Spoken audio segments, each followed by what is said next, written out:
که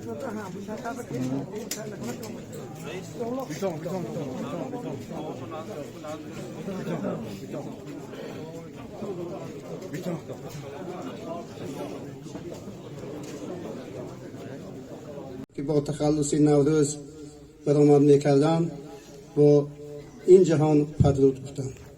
دوستان عزیز، قدم هر یکی شمایان را خیر مقدم میگوییم. از خداوند متعال در طلب آنیم که به قدم های همه شمایان حسنات ها نوشته باشد و خدمت های شایسته استاد را شایسته و مونسی قبرشان گردانده باشد. امروز برای آخرت گسیل نمودن استاد عزیز، پیوندان، همکاران، دوستان و اهل دیار، خاصتا آنهایی که به قدر و مذلت خدمت‌های شایسته استاد می‌رسیدند حضور دارند. حاضر من با کمال ممنونیت سخن را از نام مقامات اجرایی حاکمیت دولتی به مدیر شعبه معارف شهر اصفهان استاد گرامی قدر باباخان سیدزاده می‌دهم. افسوس، صد افسوس که رشته عمر روزنامه‌نگار شناخته و استاد ادیبان و ژورنالیستان شهر اصفهان باباجان نوروز کنده شد.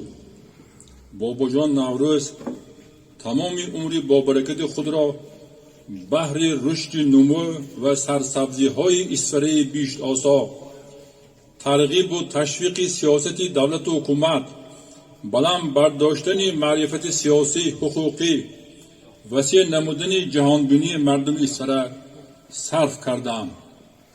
الخصوص در عملی گشت دستور سپارش و هدایت های اساسگذار صلح و وحدت ملی پیشوای ملت پرزیدنت کشورمان محترم امامعلی رحمان با سحر قلم تیز و نطق برا و نشانرسشان سهم ارزنده گذاشتند.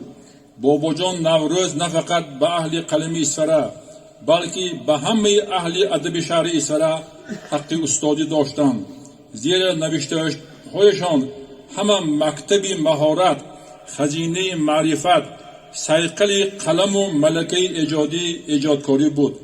چکیده های قلمی باباجان نوروز در روزنامه و مجله های جمهوری ولایتی و شهری در موجهای رادیو و تلویزیون مردم کشور را با فتح قله های بلند اقتصادی و اجتماعیات سفربند نموده است.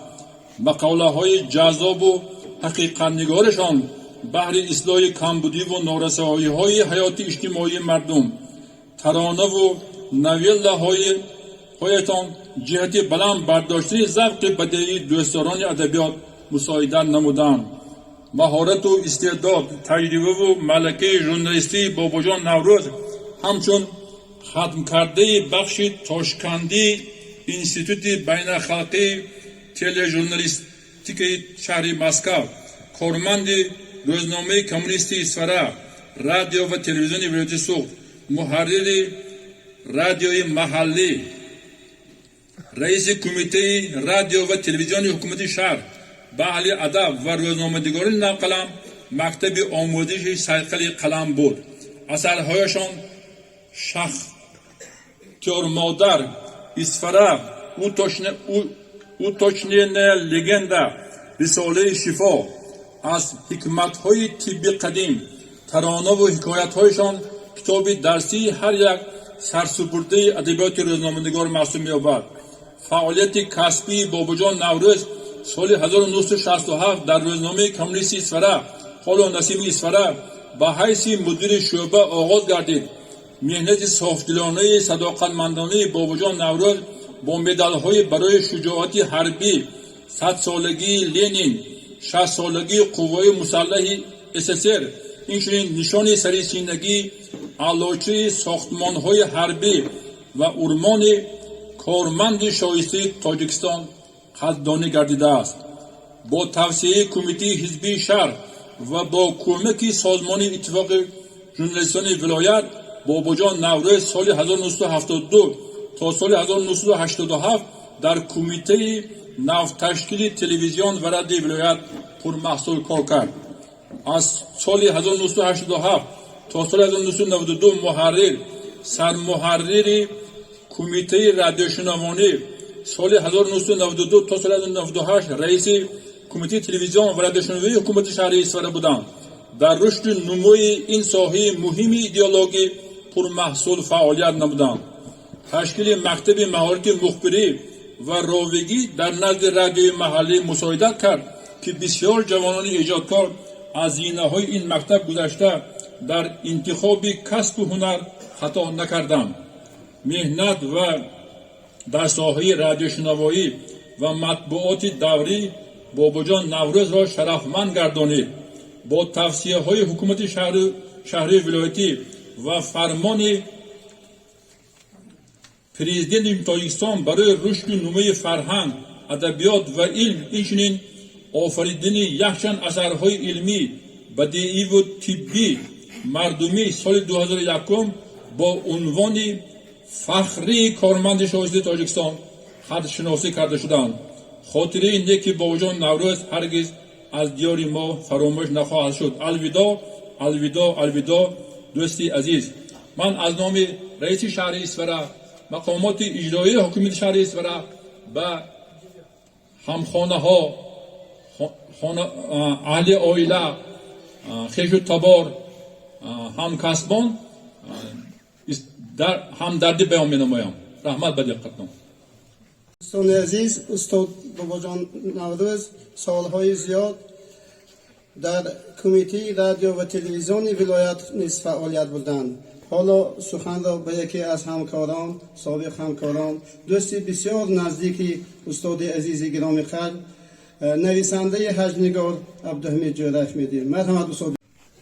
درود به شما اشتراکچیان میتینگ مادمی. رسا یک ماه پیش عیناً در همین روز، یعنی 29 دکتر، در همین ساعت ما مهمان این خانواده بودیم.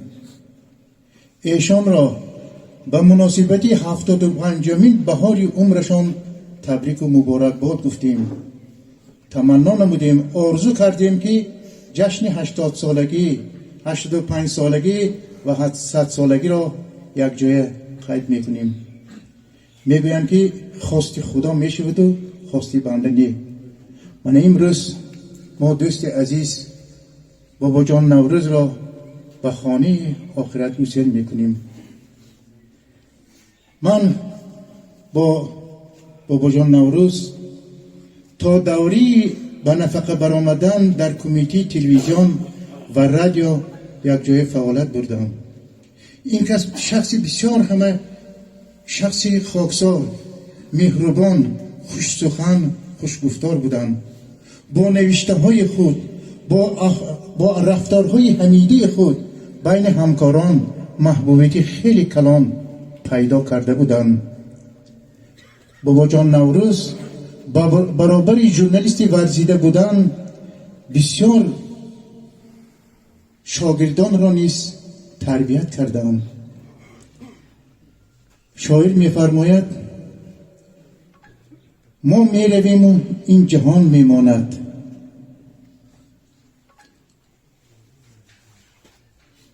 از نام کلی کارمندان بخش ولایتی اتفاق ژورنالیستان، بخش ولایتی اتفاق نویسندگان تاجیکستان، به اهل خانوادهشان، به فرزندانشان، به پیوندانشان صبری جمیل میخواهم.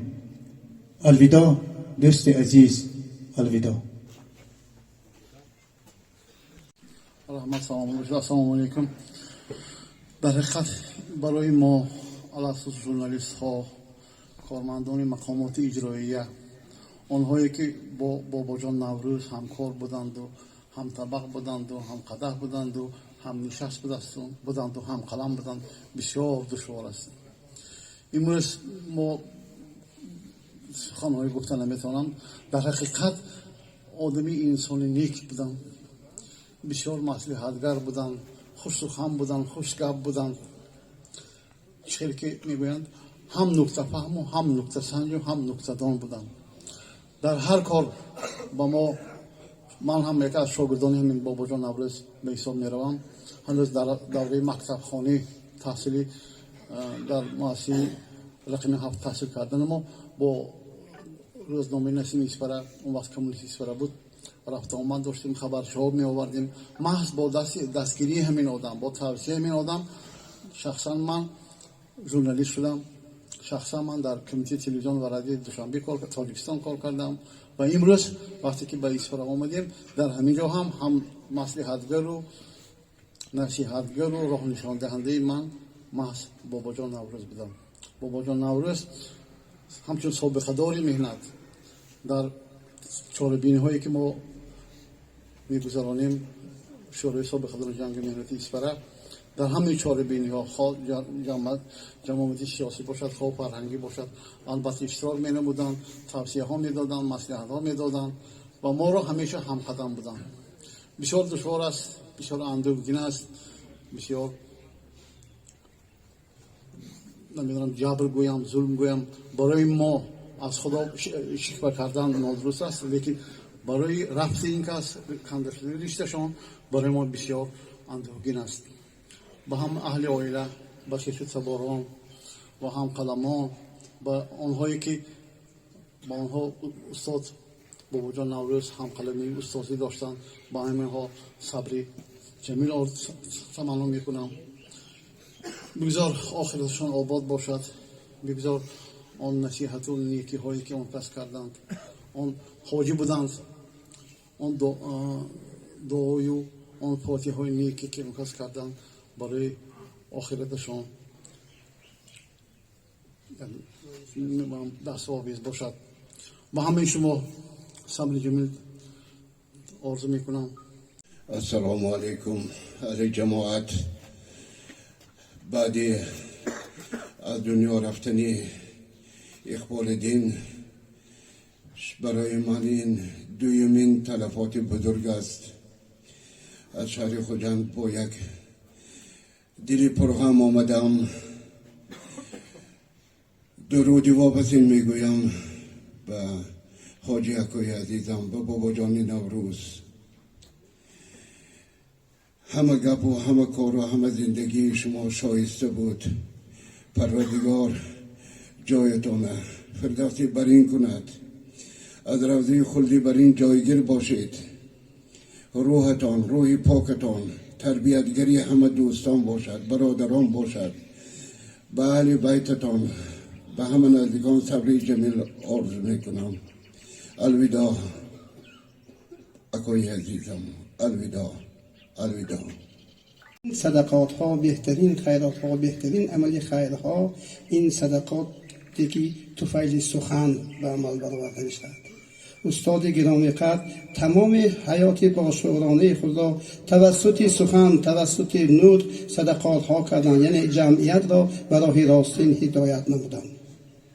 البته این عمل های نیکی آن استاد عزیز را ما از درگاه خداوند در طلب آنیم که ثواب های زیاد نوشته باشد و مونسی قبرشان گردان باشد.